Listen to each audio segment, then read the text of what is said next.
मैंने एक नाम लिया था बाबा किनाराम जी का, जो हमारे आज के वाराणसी में एक क्रीमकुंड जगह है विजय चौराहा में।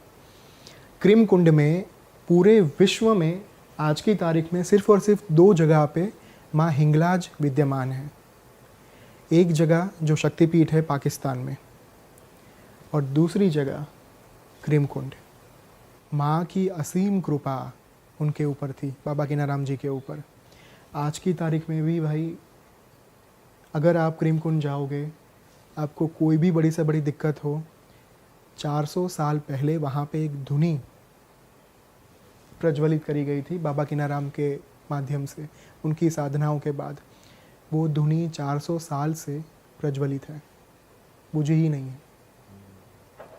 और उस धुनी में से जो भस्म मिलती है हमें, उस भस्म को आज की तारीख में भी प्रसाद के तौर पर दिया जाता है। उस जगह का प्रसाद ही भस्म है। और ये मैं अपने खुद के अनुभव से बता रहा हूँ।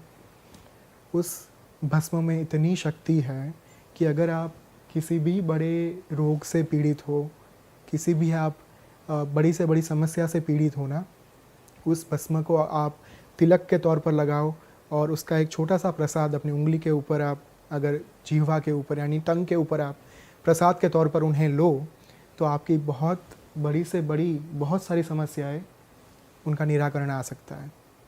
मैं काफ़ी बार भाई लोगों को कहता रहता हूँ कि जब भी आपको ये लग रहा है कि आपके ऊपर अभिचार क्रिया का प्रयोग किया गया है, क्योंकि बहुत सारे लोग आते हैं कि सर मुझे लग रहा है कि मेरे ऊपर किसी ने कुछ कर दिया है, मुझे लगता है कि हमारे आसपास बहुत सारी नकारात्मक ऊर्जाएं विद्यमान है। 100% में से 95% केसेस ऐसे होते हैं जहाँ पे कुछ होता ही नहीं है। उनके मन का भ्रम होता है, सिर्फ भ्रमणा होती है, इल्यूजन होता है कि मेरे ऊपर किसी ने कुछ कर दिया है। सिर्फ 5% केसेस ही ऐसे आते हैं जहाँ पे वास्तव में किसी के ऊपर कुछ करा गया है। So is there any way कि हमें पता लग जाए कि हाँ मेरे को सच में कुछ हो रखा है? बिल्कुल, मैं यही लोगों को कहता रहता हूँ कि जब भी आपको ये महसूस हो, तब आपको किसी पाखंड में या फिर किसी अंधश्रद्धा के चक्कर में फंसने की ज़रूरत नहीं है। आज की तारीख में जो हमारा एक कमर्शियल युग है, छोटी से छोटी विधि कराने के लिए लोग पैसे लेते हैं। अगर सही तरीके से हो रहा है तो चलो ठीक है कि दक्षिणा हम दे, लेकिन सिर्फ लूटने के चक्कर में ये सारी चीज़ें हो रही, तो ये तो एथिकल नहीं है, गलत है बिल्कुल। तो मैं कहता हूँ उनको कि जब भी आपको ये महसूस हो रहा है कि आपके ऊपर कुछ है, अगर आपको कोई भी नेगेटिव एनर्जी सता रही है या फिर आप अपने मन से पीड़ित हो, आपके जीवन में चीज़ें ठीक नहीं जा रही, तब आप सबसे पहले माँ का स्मरण कीजिए, आदि शक्ति का।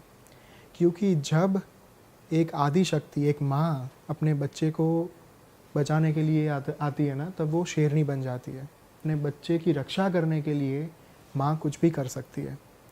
दुर्गा सप्तशती में एक बहुत ही सुंदर और बहुत ही ज़्यादा शक्तिशाली प्रयोग दिया गया है, जिसका नाम है दुर्गा कवच, यानी the protection from the Durga माँ। उसमें आप अगर उसका पठन करोगे, पूरा संस्कृत में है, 15 मिनट लगती है। उसमें एक स्पेसिफिक स्टांजा आता है जहाँ पे ये लिखा गया है, अभिचाराणि सर्वाणि मंत्र यंत्राणि भूतले भूचराः खेचराश्चैव जलजाश्चोपदेशिकः सहजा कुलजा माला डाकिनी शाकिनी तथा अंतरिक्षचरा घोरा डाकिन्यश्च महाबलः ग्रहभूत पिशाचाश्च यक्ष गंधर्व राक्षसः ब्रह्म राक्षस वेतालाः कुष्मांडा भैरवादयः नश्यन्ति दर्शनातस्य कवचे हृदि संस्थिते मानोन्नति भवेद्राज्यम तेजो वृद्धिकरम परम। ये इस दुर्गा कवच के अंदर जो पूरा स्तांजा है, मंत्र का जो एक संपुट है, इसका उच्चारण करने मात्र से ही आपके आसपास अगर कोई भी नकारात्मक ऊर्जाएं विद्यमान होती है तो वो नष्ट हो जाती है।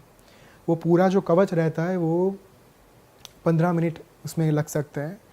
दिन के अगर आप मान लो 21 बार कर रहे हो उस कवच का पाठ, 108 दिन तक ये अगर कवच आप कर रहे हो, तो सिर्फ नकारात्मक ऊर्जा ही नहीं, आपके अंदर का जो भय है, जो डर है, अज्ञात भय किसी भी चीज़ का, करियर रिलेटेड, अपने आप के रिलेटेड, अपनी रिलेशनशिप के रिलेटेड, पर्सनल प्रोफेशनल, किसी भी प्रकार का भय, वो नाश हो जाता है। क्योंकि बीच में एक मंत्र है।